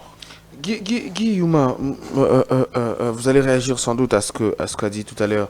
Il dit, mais je vous rajoute une question, parce que vous avez évoqué Kagame, qui a dit avant les sanctions qu'il est probable que Kabila soit en lien avec les M23. Mais quand on sanctionne Joseph Kabila, pour ensuite confirmer que c'est lui à la tête de l'AFC M23, qu'en est-il de Kagame alors? Qu'on a accusé être le maître en chef, le maître d'ouvrage même de M23. Ça veut dire quoi? Ça veut dire que les États-Unis aujourd'hui disculpent Kigali de sa responsabilité dans la rébellion de l'AFC M23? Non. Cette sanction que les États-Unis ont pris à l'endroit de Kabila ne disculpe pas le Rwanda ou Kagame dans son rôle majeur. Parce qu'ici, il y a une chose que les téléspectateurs devaient retenir. C'est quoi la chose? C'est-à-dire, Kabila a le rôle qu'il joue quant à l'existence de ces mouvements. Il y a aussi Kagame qui a un rôle à jouer. Parce que Kagame ne joue pas, ne se voit pas dans cette histoire par hasard. Parce qu'il a lui-même derrière lui plutôt une carte qu'il va accomplir. Parce que derrière son soutien, son financement, et parce qu'aujourd'hui, vous êtes sans ignorer que le Rwanda sert au mouvement M23 de base arrière.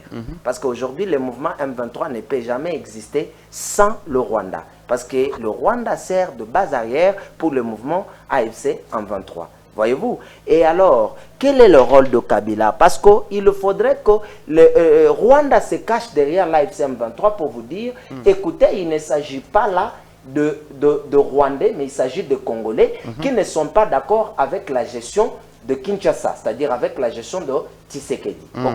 Donc, ces Congolais qui sont frustrés, au regard de leur frustration, ils ont eu à prendre les armes pour s'attaquer contre leur gouvernement. Et maintenant, quand vous dites que c'est le Rwanda, alors ces gens-là, c'est ainsi que lors de la sortie médiatique ou de l'interview accordée par Paul Kagame, l'interview de Paul Kagame accordée à un média belge, Kagame était en train de se dédouaner pour dire comment explique-t-on ou comment justifie-t-on du fait que le Rwanda soit le parrain ou soit le meneur en chef de l'AFC M23 du moment où les gens qui chapeautent ces mouvements sont des Congolais, notamment l'ancien président congolais qui est à Goma, où on le voit maintenant là, ériger son quartier donc général. Il a raison. Ou soit. Kagame a raison de dire que c'est pas lui. Non, écoutez, Kagame, mais écoutez, là nous sommes dans le langage diplomatique, hein, parce que Kagame, depuis l'éruption de ces conflits, il n'a jamais dit qu'il était pour quelque chose. Non, je pose la question. Il est obligé à se dédouaner dans cette Non, mais il a oublié qu'il y a aussi une autre interview où quand il disait sanction, il a oublié qu'il y a une interview où Kagame a dit effectivement Goma, je détiens Goma. Il y a eu cette interview. Mais pourquoi lui il n'est pas sanctionné alors? Il y a encore le fait, je vais vous mettre de l'eau dans la bouche si vous permettez, il y a encore les rapports des Nations Unies qui avaient démontré qu'effectivement il y a 7000 militaires rwandais au Congo. Exactement. Mais pourquoi il n'est pas sanctionné? Non, écoutez, c'est comme ça que je pose la question. C'est comme ça que je pose la question. Si on ne sanctionne pas Kagame, qui lui a dit de lui-même clairement, contre qui on possède même des preuves au niveau des Nations Unies, et qu'on en arrive à sanctionner plutôt Kabila, vous ne trouvez pas que les États-Unis jouent les jeux de Kigali? Non. Les États-Unis, à ce stade, les États-Unis ne jouent pas le jeu de Kigali. Et aussi les États, parce que vous parlez des sanctions, avant qu'aujourd'hui l'on arrive à sanctionner Kabila, les États-Unis ont pris des sanctions contre certains l'armée d'abord et quelques militaires, officiers, notamment, sauf Kagame, notamment certaines autorités politiques rwandaises. Mais ici, vous êtes dans la logique où vous dites que les États-Unis devaient prendre des sanctions directes infligées à la personne de Kagame. Puisqu'il en a des déclarations publiques. Je pense que ça ne doit pas se faire de manière exponentielle. Parce qu'il faudrait que tous les éléments soient réunis. Mais dans l'entretemps, qu'est-ce que je dis? Dans l'entretemps, les États-Unis sont en train, n'est-ce pas, de fragiliser en quelque sorte cette résistance du Rwanda. Parce que vous êtes sans ignorer que le Congrès américain, si je ne m'abuse pas, avait mis en garde le Rwanda par rapport au non-respect de l'accord signé entre la RDC et le Rwanda. Parce qu'il s'observe que d'un côté, il y a la volonté de la RDC de faire respecter l'accord. De l'autre côté, vous avez le Rwanda qui dit que, en tout cas, il ne s'est pas dégagé. Ces mesures défensives. Ces mesures défensives, du moment où, pour lui, les FDLR constitueraient toujours une menace pour l'existence. C'est que Kinshasa avait accepté. Exactement. Donc voilà. Je reviens maintenant pour vous dire qu'en sanctionnant Kabila, c'est une façon aussi d'avertir Paul Kagame. C'est un message pour lui. Exactement, c'est un message. Parce que ici, pendant que Eddie était en train de parler, vous avez dit quel impact est-ce que vous pensez que ça va fragiliser Kabila à fonctionner. Si cela n'allait pas fragiliser Kabila à fonctionner, Kabila n'allait pas réagir. Parce que aussitôt que les sanctions américaines sont tombées, il n'a pas tardé pour que l'on voit le communiqué du cabinet de Kabila dénoncer ce qu'il considère comme étant d'injuste, parce qu'il considère que les sanctions des États-Unis sont injustifiées. Et aussi, ce sont des sanctions influencées par le lobbying de Kinshasa. Donc, pour eux, ce sont des sanctions qui sont financées par Kinshasa. Donc, voyez-vous. Et maintenant, je reviens aussi à ce que tu avais dit, pendant que Kaniki était en train toujours de parler. Vous dites, mais écoutez, vous avez dit quoi, à moins que je me perde? Vous avez dit que, écoutez, est-ce que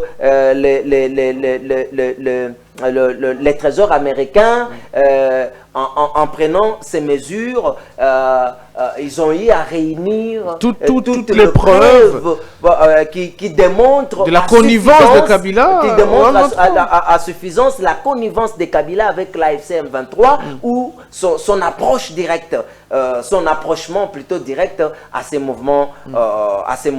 Moi, je dis, mais écoutez, le trésor américain ne peut pas s'hasarder de se mettre à prendre une décision ne connaissant pas, ne réunissant pas, n'ayant pas tous les éléments nécessaires qui démontrent à suffisance que celui-ci serait derrière ce dont on lui reproche. Donc, voyez-vous. Et à côté de cela, vous dites aussi que est-ce que Kabila détiendrait des avoirs aux États-Unis ou des espèces en dollars? Mais on ne peut pas se permettre de prendre une telle décision si seulement on ne sait pas que Kabila a des avoirs ou des espèces en dollars, ou Kabila n'arrive pas, parce que la personne de Kabila, vous l'avez dit, il peut, est-ce qu'il le fait, il fait des transactions en son nom, est-ce que, non, mais attention, le service secret américain, tous les services qui travaillent pour le gouvernement américain, question de contrôler le monde et de surveiller certains mouvements de transactions en dollars ou je ne sais pas, moi,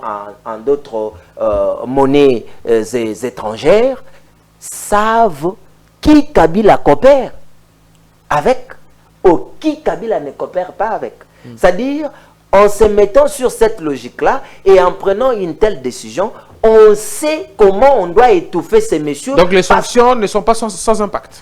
Non, non. C'est une étape très importante. Mais déjà, Kabila lui-même, il réagit. Kabila lui-même fait plutôt croire à l'opinion que les sanctions prises par les États-Unis ont un effet secondaire ou un impact positif sur sa survie. Négatif, du moment où ce dernier a dit même, parce que si, à moins que vous n'ayez pas lu le communiqué, il dit qu'il va saisir les instances habilitées pour qu'il soit rétabli de ses droits. Ce qui renvoie à dire que Kabila n'est pas d'accord à ce qu'on est en train de le faire encaisser, du moment où cela doit impacter sa vie négativement. Il y a une question, puisqu'on en est quasiment arrivé à la conclusion, selon laquelle il n'y a plus aucun doute entre Kabila et l'AFC 23, il existe un lien. Il existe une liaison. Il reste à déterminer si c'est lui le meneur, si c'est lui le financier. Ça, c'est de toute façon des corollaires. De ce fait-là, on discute avec l'AFC 23. Le processus de Doha existe.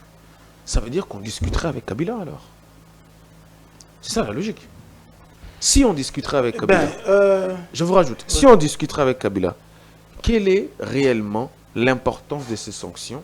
Parce que de toute façon, le bout des discussions veut à ce qu'on aboutisse à un compromis. Oui, mais attendez, les sanctions ne sont pas congolaises. Hein. Les sanctions sur le gel des avoirs, etc., ce ne sont pas les sanctions. Mais ces discussions entre l'M23 et le gouvernement congolais sont aussi menées par les États-Unis. Parce que vous dites à quoi vaut les sanctions si on devra négocier avec... si on est en train de négocier avec Kabila. Avec Joseph Kabila, à quoi servent les sanctions? C'est ce que vous dites. Effectivement. J'ai dit déjà que les sanctions n'émanent pas de la République démocratique du Congo, les sanctions émanent des États-Unis, n'est-ce pas? Qui est médiateur dans nos discussions. Quand les États-Unis sanctionnent, ils sanctionnent pour des raisons bien connues après enquête qu'ils ont pu mener. Maintenant, nous sommes dans le processus de Doha. Au processus de Doha, il y a la délégation de Kinshasa et il y a la délégation du Rwanda. La délégation du Rwanda passe donc, la délégation du Rwanda est composée notamment par Bissimois, Nanga. Aujourd'hui, avec l'ancien itinérant du président de la République. Hein. Oui, ça c'est Kinshasa. Ah oui, de l'autre côté, oui. Oui. Avec son petit chapeau là, Ibalanki. Ouais. Donc, Ibalanki, comment il s'appelle l'ancien président de la CENI, Nanga et j'en passe, sont la délégation du président rwandais. Qui sont supposés être sous les ordres de Joseph Kabila. Oui, ils sont supposés. Joseph Kabila peut être le général, tandis que le président rwandais, lui, c'est le président de l'exécutant en chef. Lui, l'exécutant. Parce que souvenez-vous qu'il y a un rapport des Nations Unies qui a démontré à ce que, effectivement, c'est Kagame qui a pensé à ce qui arrive à l'Est, qui a même encouragé et qui a accompagné ce qui arrive aujourd'hui à l'Est. Il y a des rapports qui disent cela. Dans ce cas, répondez à ma question, justement. Oui, mais ça fait 4 questions à la fois. Oui, ça veut dire d'abord, la première, c'est qu'on est en train de discuter avec Kabila en Suisse, en ce moment. Ça, on peut l'admettre. Via le M23, non, c'est ça, non? Oui, oui. Mais c'est ce que je dis. On peut l'admettre. Comment? On peut admettre qu'en ce moment, quand on discute avec le M23, ça veut dire qu'on discute avec Kabila. Oui, mais le problème, c'est à quel niveau? Parce que et Kabila, et Nanga, et tous les autres, je vous l'ai bien dit, que c'est la délégation de Kagame. Oui. N'est-ce pas? En effet. Alors, Félix Tshisekedi a eu une stratégie. Lui, en tant que président de la République, il discute avec le président rwandais en personne, via... l'accord de Washington. Non, via Trump. Oui. Mais entre-temps, puisque Kagame avait un bras séculier qui est le bras armé, le bras militaire, qui est donc l'FCM 23. Eh bien, Kagame a envoyé sa délégation. D'abord, ils ont commencé les négociations à Doha. Maintenant, ils sont passés par en Suisse, n'est-ce pas? Délégation de Kinshasa contre délégation de Kagame, délégation militaire, délégation armée, n'est-ce pas? Donc, il ne faut pas avoir froid aux yeux pour dire qu'effectivement, Kinshasa est en train de discuter avec l'FCM 23, qui est Kabila, avec objectif de mettre fin à la guerre, sans oublier que ces négociations sont une imposition de la résolution 2773 des Nations Unies. Les Nations Unies ont bien voulu que Félix Tshisekedi puisse discuter avec le président, c'est vrai, mais les Nations Unies ont aussi imposé à la fois à Kinshasa, mais à la fois au M23, d'entrer en négociation pour trouver des compromis susceptibles de ramener la paix à l'est de la République démocratique du Congo. Maintenant, comment ramener la paix à l'est de la République démocratique du Congo si les acteurs qui soutiennent la rébellion ou qui sont eux-mêmes la rébellion continuent à garder leurs manœuvres de mouvement, notamment Kabila, s'ils gardent ces manœuvres de mouvement, donc il aura les éléments favorables susceptibles à mettre au devant des négociations. Voilà pourquoi il faut commencer par affaiblir l'armée rwandaise, d'où viennent les sanctions, d'où les sanctions américaines. Et maintenant, on passe à la vitesse supérieure. On sanctionne les acteurs de FCM 23. Voilà, les acteurs de FCM 23. Je rappelle que Nanga et Constant avaient déjà été sanctionnés avant même Kabila. Maintenant, c'est Kabila. Une manière pour les Américains d'affaiblir ceux qui tirent les ficelles, justement, de cette insécurité. Mais dans ces cas-là, à quoi ça sert les négociations? Si on peut passer par les sanctions, l'interventionnisme américain pour affaiblir... Il faut m'entendre. Oui. Pour bien négocier, il faut que l'adversaire soit faible. Ah bon? Mais si l'adversaire est fort, comment tu vas négocier? Ça veut dire qu'il aura une ascendance sur toi. La bonne négociation, il faut que vous soyez plus fort que l'adversaire. Il faut que l'adversaire se sente affaibli pour qu'il puisse céder notamment à vos exigences. Or, au moment où nous parlons, les États-Unis ne sont pas du côté de la rébellion. À l'époque de Laurent Désiré Kabila, les États-Unis étaient du côté de la rébellion. Voilà pourquoi on a vu Mobutu... Ils ont changé de cap aujourd'hui. Aujourd'hui, ils ont changé de abandonné le Rwanda. Aujourd'hui, les États-Unis avec Félix Tshisekedi. D'où il faut, je disais quel terme encore ici, il faut affaiblir le Rwanda. Nous l'avons vécu, l'armée et les officiers supérieurs du Rwanda sanctionnés. Il faut affaiblir. Pourtant, leurs mesures défensives existent encore. Il faut affaiblir l'AFC M23. On a vu Ndanga et consorts être sanctionnés. Il faut affaiblir l'AFC M23. On voit aujourd'hui Kabila être sanctionné. Il faut affaiblir le PPRD parce que le PPRD était les bras armés de Kabila à Kinshasa. Les bras politiques. Les bras politiques, c'est ça justement. Oui, excusez-moi, les bras politiques. On a vu le ministère de l'Intérieur prendre une décision. On les a donc affaiblis. Donc tout ça, c'est bien orchestré. Cet affaiblissement aura pour rôle de faire en sorte que Kinshasa soit plus fort dans la table de négociation, en termes de négociation, et que Kinshasa prenne le dessus, de sorte que au bout des négociations, eh bien, Kabila, Nanga et consorts n'aient pas allez, on va dire des arguments à brandir susceptibles de leur amener à garder leur cap. Donc, à quoi servent ces sanctions? Ces sanctions servent à l'affaiblissement pour aboutir le plus rapidement possible à un compromis entre Kinshasa et l'AFC M23. À suivre la logique d'Eddy, on peut en arriver à la conclusion selon laquelle aujourd'hui les États-Unis roulent pour Kinshasa. Pour utiliser un peu le langage quinois, il fait les yeux doux quasiment à Kinshasa. Mais pour quel intérêt? Cher Eddy, déjà j'aimerais plutôt évoquer une notion de relations internationales. Je pense bien que la notion, il nous reste moins de 10 minutes. Exactement, elle nous renvoie à ce qu'on appelle la diplomatie coercitive. Dans la diplomatie coercitive, je pense que c'est à quoi Kinshasa est en train de jouer. Hein, parce que dans l'entretemps, parce que vous avez plutôt demandé à Eddy à quoi serviraient les négociations de Doha. Si on peut affaiblir les S-23 par l'interventionnisme américain. Qui aujourd'hui sont conduits en Suisse, à quoi servirait? Parce qu'entre guillemets, ils sont en train de négocier, mais dans l'entretemps, il y a certains coûts que l'on fait encaisser à l'adversaire. Et puis, Eddy Kani qui vous dit que dans la négociation, il y a le rapport, il y a la notion du rapport de force. Le rapport de force voudrait à SECO, quand vous sentez que c'est vous qui faites basculer la balance, vous exigez beaucoup. Et le contraire, c'est ce que Kinshasa veut. Parce qu'au départ, vous verrez qu'aujourd'hui, l'allure qu'avait n'est-ce pas, l'agression rwandaise, et aujourd'hui, il y a en tout cas, la balance a pris beaucoup plus de l'ascendance du côté congolais, du côté Kinshasa. Et maintenant là, parce que je viens de tout à l'heure là de parler de la diplomatie coercitive. Dans la diplomatie coercitive, nous maintenons les négociations, mais dans l'entretemps, sur le champ, nous nous battons. Voyez-vous? Et Kinshasa est en train de se battre sur le plan diplomatique. Aujourd'hui, la tendance, c'est qu'on a vite compris que s'il faut aller sur le front, entre guillemets, Kagame, avec tout ce qu'il a, avec tout ce qu'il a mis à la disposition de l'AFC M23, nous n'allons pas tenir face. Et maintenant, qu'est-ce qu'il faut faire? Il faut passer par les États-Unis pour pouvoir basculer. Et les États-Unis ne savent plutôt pas aussi venir directement, parce que ça, c'est à quoi les gens ne peuvent pas, en tout cas, s'imaginer, hein, même pas par les coups de bateau magique. Parce que il n'y aura pas d'intervention en termes de chef de plusieurs, moi j'en ai d'ailleurs entendu, j'en ai d'ailleurs entendu parler de manière abusive par nos amis combattants de l'UDPS qui pensaient que les États-Unis allaient prendre des militaires, les envoyer à l'Est. Au sol, ça, c'est ce qui ne se fera pas. Alors, comment les États-Unis peuvent parvenir à fragiliser le Rwanda, tout comme l'AFC M23? C'est par des sanctions.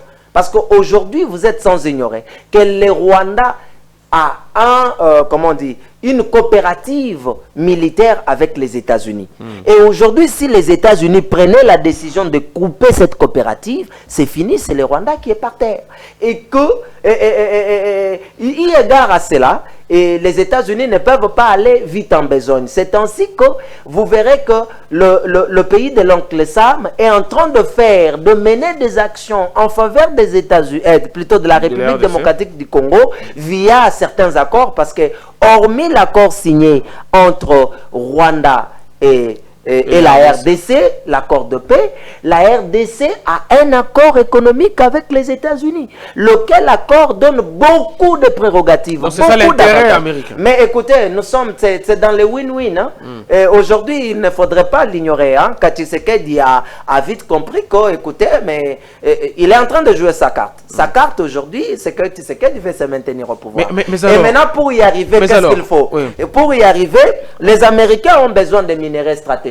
Vous êtes sans ignorer, vous n'allez pas me contredire. Et alors, écoutez, ces minerais stratégiques que vous avez toujours là, parce que les États-Unis exploitent les minerais de la RDC, mais de la manière plutôt fortuite.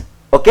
Ils passent par des mouvements, et ainsi de suite. Il y a des multinationales américaines qui exploitent des minerais que nous appelons les minerais du sang. Et aujourd'hui, Tshisekedi vous dit, mais ça ne sert à rien. Moi, vous venez, on signe un accord. Et cet accord vous donne le droit d'exploiter de manière légale les minerais stratégiques dont vous avez besoin. Mais en contrepartie, écoutez, moi, je vous exige à ce que vous puissiez établir la paix. Et c'est à quoi nous sommes en train d'assister.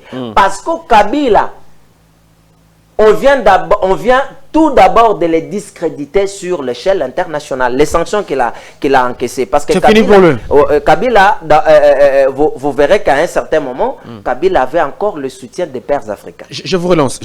Eddie ne va pas me contredire. Je vous relance. Et les sanctions que les États-Unis viennent de le faire infliger, ces sanctions montrent à suffisance qu'un ancien président, celui-là qui a dirigé ce pays pendant 18 ans, et qui se voit être aujourd'hui en train de comploter contre son pays pour des intérêts mesquins.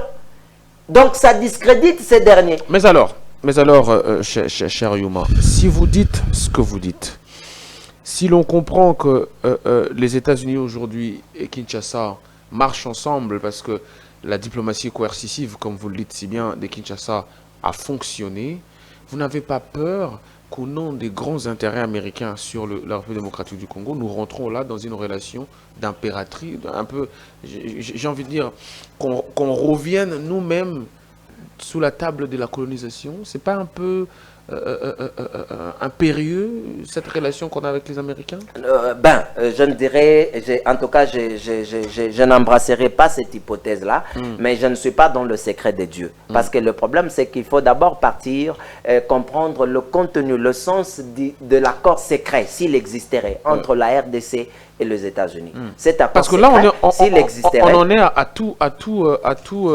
à tout mettre sur les États-Unis. Nos espoirs sont sur les États-Unis. Non, mais écoutez... La sécurité, la diplomatie, même l'économie. Le président de la République a dit que les Américains vont emmener de l'argent. La RDC ne sera pas l'unique pays qui joue à ces jeux-là. Vous avez l'Arabie Saoudite, vous avez les Qatar, vous avez tous ces pays qui ont vite compris que l'Iran constituait une menace pour eux. Ces pays-là ont eu à signer des accords de protection. En contrepartie, ils donnent du pétrole aux États-Unis, notamment l'Arabie Saoudite, le Qatar, pour ne citer que ce pays-là. Et aujourd'hui, vous pensez que pour que nous arrivions à nous constituer en tant qu'État, plutôt à nous organiser en tant qu'État, il faudrait toujours que l'on passe par un État puissant qui doit nous accompagner dans cette organisation, notamment sur la question de l'armée. Notre armée aujourd'hui, c'est une armée qui se débrouille, mais qui présente beaucoup de faiblesses. Et aujourd'hui, il faut organiser l'armée congolaise. Et comment arriver à organiser l'armée congolaise? Mais c'est par de coopératives avec des nations comme des États-Unis, ainsi de suite. Mais moi, je reviens sur la question que tu as eu à poser. Mais dire que ça serait une sorte de... d'impérialisme. Bon, l'impérialisme, déjà, l'Afrique, elle est en quelque sorte assujettie par cette pratique. Beaucoup de pays qui veulent s'en sortir, et ils sont toujours soumis à... Donc, on doit normaliser ça? Non, on ne doit pas normaliser. On ne doit pas normaliser. Mais il est question pour les Africains de s'organiser pour arriver à barrer le chemin à cet impérialisme. Merci. Mais je reviens maintenant pour dire, parce que cela serait peut-être mon dernier mot, que la RDC, de par ce qu'elle vise, d'après l'accord signé entre les Américains et lui, c'est-à-dire le Congo et les États-Unis, cet accord va dans le sens, d'après Kinshasa, à donner de béquilles au pays de Lumumba, question de faire face aux menaces permanentes que nous ne cessons d'endosser ou d'encaisser vis-à-vis de nos pays frontaliers. Merci. Et cela voudrait assez que nous soyons accompagnés autant que d'autres pays comme l'Arabie Saoudite, le Qatar, ainsi de suite, Israël se font accompagner par les États-Unis pour assurer leur intégralité et aussi assurer leur comment on dit, indépendance face aux menaces permanentes que le pays voisin veut toujours nous faire infliger ou encaisser. Charedi Kaneki. Oui, je termine en disant... Quand on est, je repose la question. Quand on en est à ces niveaux de sous-traitance sécuritaire... Sous-traitance. Oui, ça c'est mes mots. Hein. Je veux te comprendre. Sous-traitance, ça veut dire qu'on a sous-traité la sécurité. Je ne comprends pas. On est en train de sous-traiter la sécurité parce que de toute façon, c'est... La sous-traitance dont il fait... c'est l'interventionnisme américain, c'est cet accompagnement américain. Bon, je change mes termes. Quand on en est à ce niveau-là de l'interventionnisme américain, sur le plan sécuritaire, sur le plan économique, sur le plan diplomatique, ne doit-on pas craindre un impérialisme américain? Parce que de toute façon, impérialisme non. On est en train de le voir sur d'autres pays. Je réponds tout de suite, impérialisme non. Parce que l'impérialisme, c'est lorsque l'Occident s'impose. Ne va-t-il pas commencer à s'imposer? Vous m'avez posé une première question, je ne suis pas encore à la fin. Ok, allez-y. Donc, l'impérialisme, c'est lorsque l'Occident, on va dire comme ça, les pays de l'Occident, pays de manière générale, imposent leurs actions, imposent leurs idées. Et on l'a vécu il n'y a pas longtemps, où des présidents africains étaient soumis au dictat de l'Occident. Je ne crois pas. Ils continuent à un peu comme sur l'accord des migrants, comme l'a révélé Alain Foucault. Oui, allez-y, continuez. Alors, or, ce n'est pas le cas avec, comment vous appelez ça, le contrat, l'accord, les accords entre Kinshasa et Washington. L'accord entre Kinshasa et Washington, ce sont des accords vrais, où Kinshasa s'attend à des dividendes, où les États-Unis également s'attendent à des dividendes. Je vais emprunter le mot que mon ami a utilisé ici, le win-win. Qu'est-ce que Kinshasa gagne? Nous le savons, Kinshasa gagne notamment le départ du Rwanda, de la République démocratique du Congo. Kinshasa gagne l'affaiblissement de la rébellion. Kinshasa gagne l'exploitation, la gestion de ces minéraux, parce que les minéraux ne seront plus pollués ailleurs. Ça sera ici, en ce qui concerne par exemple l'or, l'argent et tout ce que vous voulez. Ça sera traité ici en République démocratique du Congo. Kinshasa gagne, c'est là. Qu'est-ce que Kinshasa gagne? Kinshasa gagne encore une fois l'investissement du patronat américain. Vous avez vu le président Félix Tshisekedi avoir plusieurs réunions avec des investisseurs américains. Kinshasa s'attend à des investisseurs américains, ce qui va permettre l'explosion de l'emploi en République démocratique du Congo. Donc, comment ça s'appelle, impérialisme, non, parce que dans l'accord avec les États-Unis, on parle d'un prêt de 50 milliards de dollars, non, d'un investissement à hauteur de 50 milliards de dollars sur 18 ans. Et donc là, quand vous entendez de tels chiffres, vous voyez tout de suite que ce n'est pas de l'impérialisme, c'est vraiment un accord ou des accords établis entre pays souverains. Mais lorsque les États-Unis prennent ces décisions contre Kabila, les États-Unis font aussi preuve de sa souveraineté, car la monnaie américaine relève de la souveraineté américaine. Ils interdisent les États-Unis à Eli Mondonga d'exploiter ou d'utiliser leur monnaie. C'est dans le cadre de leur souveraineté. Eli Mondonga n'a pas à dire non, laissez-moi, je voudrais absolument... Quoi qu'il y a le droit.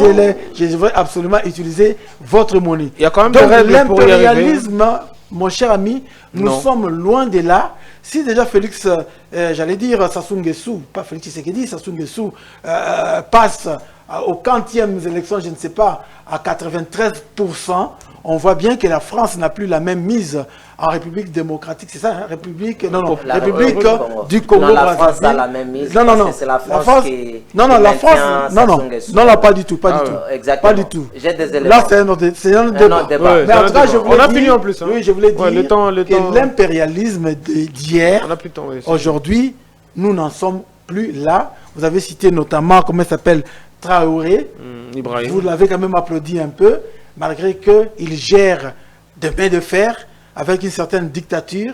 Il y a tout le pays des... Et les chiffres ne sont pas bons là-bas. là-bas. Il y a plusieurs pays de ces secteurs-là qui se sont pratiquement révoltés pour dire non à l'Occident. Et donc aujourd'hui, il est difficile de parler de l'impérialisme réel. Ils sont menacés, et notamment vous avez le Mali. Oui, menacé ne veut pas dire être sous l'autorité de la France. Ils ne sont pas menacés, ils n'ont pas une bonne gestion. Écoutez, non, est-ce qu'ils sont menacés? Comment voulez-vous qu'ils soient menacés et vous dites encore une fois qu'ils sont sous l'impérialisme? Non. S'ils sont menacés, c'est parce que justement, ils sont en train de... Ces pays-là, en fait, ces pays-là qui ont voulu tout simplement se détacher de l'impérialisme, qui se sont détachés. Non, jusque-là, ça ne marche pas. Du moment où vous avez la pression française, vous avez la pression de l'Occident qui veut à tout prix avoir le contrôle. Donc, à telle enseigne que le Mali est sous la menace de djihadistes qui veulent reprendre avec le soutien américain le pouvoir. Bon, moi, j'ai fait mes clics et mes claques parce que lui, là, il ne veut pas que moi je puisse clôturer. Ne partez pas encore. Je n'ai pas conclu l'émission. Moi, je pense, par contre, bon, l'émission est terminée, hein, je dis mon dernier mot, et puis on va y aller. Moi, je pense par contre que la junte s'est montrée n'est pas être à la hauteur de la gestion, tout simplement. Les chiffres, quand vous regardez les pays de l'AES, les chiffres en termes d'économie ne sont pas bons, la sécurité n'est pas revenue, on a chassé tous les partenaires. Aujourd'hui en Mali, c'est la Russie qui s'en va d'elle-même, elle a abandonné les combats. Bon, ça c'est un autre sujet pour dire que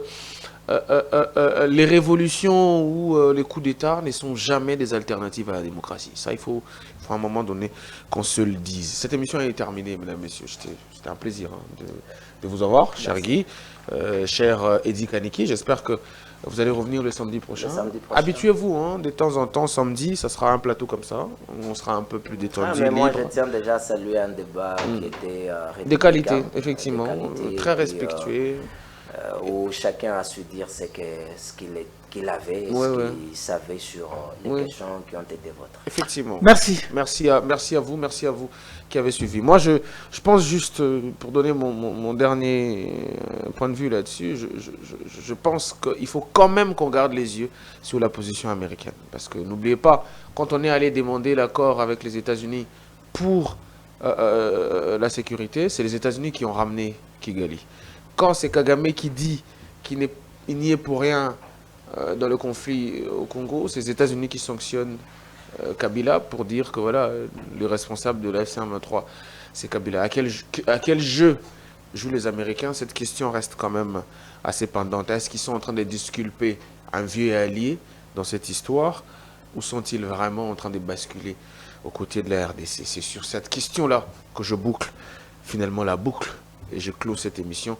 Merci à vous d'avoir été nombreux à les suivre, commenter, partager et rester fidèles au programme de Congo-Mani Télévision. Je vous retrouve samedi prochain avec un autre casting, cette fois-là sûrement à 4. Les deux vont revenir avec 2 autres confrères pour faire le même exercice. En attendant, le président va s'exprimer mardi prochain lors d'un point de presse. On attend ce qu'il va dire et on reviendra forcément pour commenter. Allez, ciao.